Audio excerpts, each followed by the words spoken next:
क्या कर रहा हूं मैं? दर्पण में देख रहा हूं। आप लोग भी प्रतिदिन देखते होंगे, परंतु प्रतिदिन अपना मुख देखने के बाद भी उस पर लिखी एक बड़ी सीख देखना भूल जाते हैं। अब आप कहेंगे कैसी सीख? तो जाइए एक बार फिर से दर्पण के सामने जाइए और मुख खोलकर देखिए, क्या दिखेगा? दंत पंक्ति और जीभा, है ना? अब विचार कीजिए, दंत जन्म के पश्चात आते, एक नहीं 2 बार आते, परंतु मृत्यु से पूर्व नष्ट हो जाते हैं। और जीभा जन्म पहले से होती है, परंतु मनुष्य के मृत्यु के पश्चात भी उसके अस्तित्व में रहती है ना आश्चर्य की बात? दंत कठोर होते हैं, जीभा कोमल, परंतु फिर भी दंत नष्ट हो जाते हैं, जीभा नहीं होती। यही रहस्य है कि हठी और कठोर लोग शीघ्र नष्ट होते हैं और कोमल लचीले आवश्यकता के अनुसार स्वयं में परिवर्तन ला सकने में सक्षम लोगों का ही अस्तित्व रहता है।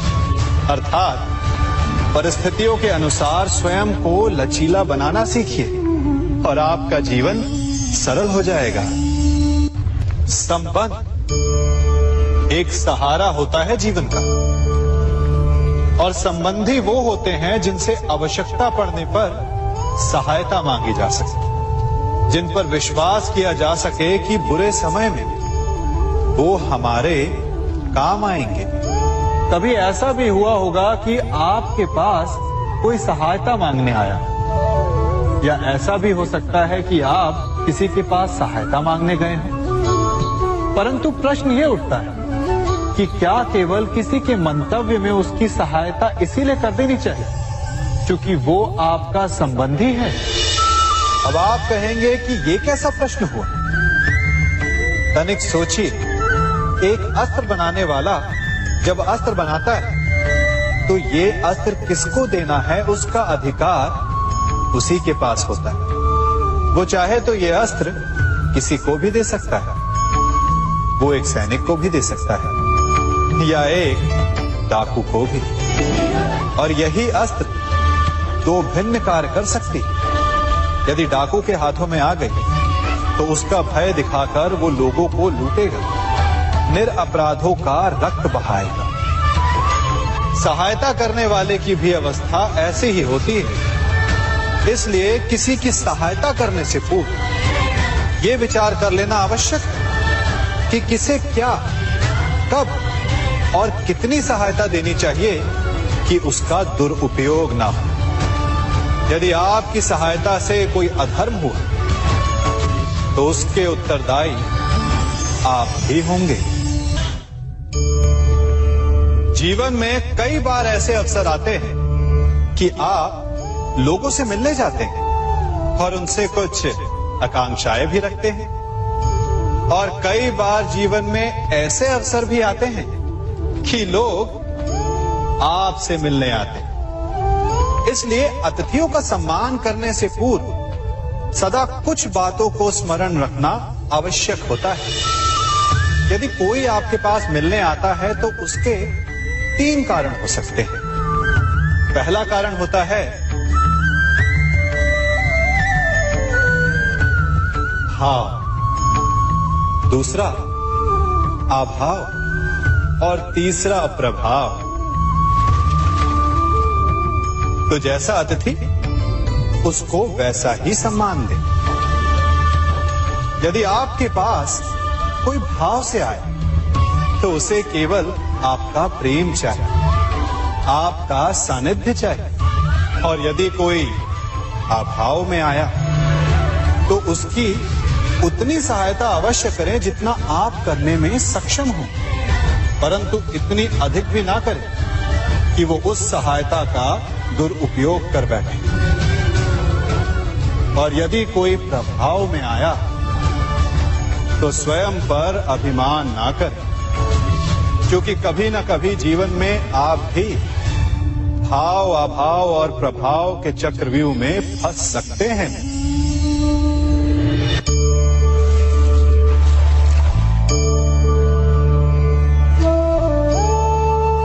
यदि जल को मुट्ठी में कसकर बांधें, तो जल कैसे अपना मार्ग बनाकर निकल जाता है? इसी धारा की भांति यही अवस्था हमारे अपनों के साथ भी होती है। अधिकतर हम जिनसे प्रेम करते हैं, हम सदा उन्हें अपने समीप रखना चाहते हैं, स्वयं से दूर नहीं होने देना चाहते। चिंता करते हैं, भय खाते हैं कि कहीं उनके साथ या उनसे कुछ बुरा घटित ना हो जाए, और ऐसे में हमारे अपने ही हमसे दूर हो जाते हैं, ठीक मुट्ठी में बंधे जल की भांति। इसलिए जिनसे आप प्रेम करते हैं, उन्हें स्वतंत्र कर दीजिए, उनकी सोच को स्वतंत्र बनने दीजिए, उन्हें अपने मार्ग स्वयं ढूंढने दीजिए, क्योंकि आप सदा उनके साथ उन्हें मार्ग दिखाने के लिए नहीं रहने वाले। इसलिए अपनों के साथ अवश्य रहें, परंतु उन्हें बांधे नहीं। जन्म के पश्चात बालक जब पहली बार अपने नेत्र खोलता है, तो उसका मन उत्सुकता से भरा होता है कि ये संसार क्या है, उसे क्या दिख रहा है। ये उसके जीवन का नया आरंभ होता है। परंतु जैसे हम धीरे धीरे बड़े होने लगते हैं, अनुभव अर्जित करते हैं, हमारे मन की उत्सुकता, हमारे जीवन का चाव होने लगता है। तनिक सोचिए, जब हम सुबह सोकर जगते हैं, अपनी आंखें खोलते हैं, तो उसे ही हम अपने जीवन का प्रारंभ समझ लें, तो सुबह से लेकर संध्या तक के समय को ही अपने जीवन जीने का समय समझ लें, तो कितनी स्फूर्ति आ जाएगी आप, कितने काम कर पाएंगे आप, कितने लक्ष्य अर्जित कर पाएंगे। फलों से मिलकर घड़ी बनती, घड़ी से मिलकर प्रहर, प्रहर से मिलकर दिन बनते हैं, और दिनों से माह और वर्ष। यदि आप अपना हर पल, हर प्रहर विश्वास से, हर दिन उत्साह से जिए, तो आपका संपूर्ण जीवन सार्थक हो सकता है। मनुष्य अपना जीवन विश्वास पर जीता है, परंतु विश्वास किसका? तनिक सोचिए, किस पर विश्वास है आपको? महापुरुषों की कही बातों पर, ग्रंथों में लिखे ज्ञान पर, माता पिता की सीख पर, या मित्रों के दिए गए निर्देशों पर, या फिर मेरी कही बातों पर? ये सब विश्वास अपूर्ण है जब तक आपको स्वयं पर विश्वास ना हो। यदि विश्वास करना है तो पहले अविश्वास करने के विज्ञान को भी सीखना चाहिए। आप किसी की बातों पर विश्वास न करें, आप अपने मन से पूछें, अपनी अंतर आत्मा से प्रश्न करें, और जो उत्तर मिलेगा वही सबसे उचित होगा। जब आप अपने मन, अपनी अंतरात्मा पर विश्वास करना सीख जाएंगे, तो नीति ज्ञान सब आपके भीतर से स्वतः उमड़ेगा। और यदि आप स्वयं पर ही विश्वास ना कर पाए, तो धर्म ग्रंथों में लिखे श्लोक, महापुरुषों की वाणी, माता पिता की सीख या मित्रों का निर्देश कोई भी लाभ नहीं दे पाएगा। एक पिता होने के नाते आप अपनी संतान के लिए क्या करते हैं? उसके लिए बहुत सारी सुविधाएं जुटाते, बहुत सारा धन कमाते हैं, है ना? और क्या आपको ऐसा लगता है कि यही उचित है आपकी संतान के लिए? इस पंछी को देख रहे हैं, ये भी संतान को जन्म देता है, उन्हें पालता है, पोसता है, उड़ना सिखाता है और भोजन का प्रबंध भी करना सिखाता है। परंतु उनके बड़े हो जाने के बाद उनके लिए अलग से घोंसला नहीं बनाता। क्यों?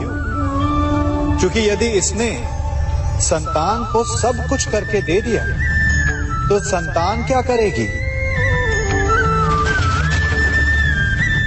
वो अपनी संतान को तब तक भोजन कराता है जब तक उसकी संतान स्वयं भोजन का प्रबंध करने में सक्षम नहीं हो जाती। और उसका लाभ ये मिलता है कि उसी की भांति उसकी संतान आत्मनिर्भर बनती है। इसलिए अपनी संतान को उतनी ही सुविधाएं दें जितनी आवश्यक है। मोह को त्यागें। आपका उनसे मोह उन्हें कभी आत्मनिर्भर नहीं बनने देगा। अपनी संतान को कर्म करना सिखाइए। यदि आपकी संतान कर्म करना सीख गई तो वो धन स्वयं कमा लेगी। और यदि वो आलसी अकर्मण्य बन बैठे तो आपके संचित धन का भी नाश कर देगी। संसार में सबसे बड़ा संबंध कौन सा है? अब आप पूछेंगे कि ये कैसा प्रश्न हुआ? इसका उत्तर तो बड़ा सरल है, यही ना? परंतु इस प्रश्न के भी कई उत्तर हैं। कोई कहेगा माता और पुत्र का संबंध, तो कोई कहेगा पिता पुत्री का संबंध, तो कोई पति पत्नी का, और तो कोई भक्त और भगवान का संबंध। परंतु तनिक गहराई से देखेंगे तो पाएंगे कि ये सारे संबंध या तो जन्म से जुड़े होते हैं, या समाज में बना दिए जाते हैं, या फिर किसी आकांक्षा के चलते बनते हैं। तो सबसे बड़ा संबंध कौन सा होता है? उलझ गए ना? सबसे बड़ा संबंध होता है मित्रता का, क्योंकि मित्र हम स्वयं चुनते हैं, जिसमें ना कोई आकांक्षा होती है, ना ही कोई स्वार्थ छिपा होता है। यदि कुछ होता है तो केवल साथ का आनंद। अपने बीते दिनों को स्मरण कीजिए। जब आप घर से बाहर निकलते होंगे तो सबसे पहले किसका स्मरण होता था? मित्र का। परंतु जैसे जैसे मनुष्य बड़ा होता जाता है, सफल होता जाता है, मित्र छूटते जाते हैं और फिर वो अपनी आय, अपने जीवन के स्तर के अनुसार मित्रता करने लगता है। उसके मन में ये विचार आ जाता है कि मित्रता बराबरी वालों से ही होनी चाहिए। यही सोच अनुचित है, क्योंकि मित्रता बराबर वालों से नहीं होती। मित्रता हमें बराबर करती है। इसलिए नए मित्र अवश्य बनाएं, परंतु अपने पुराने मित्रों को भूलिएगा मत।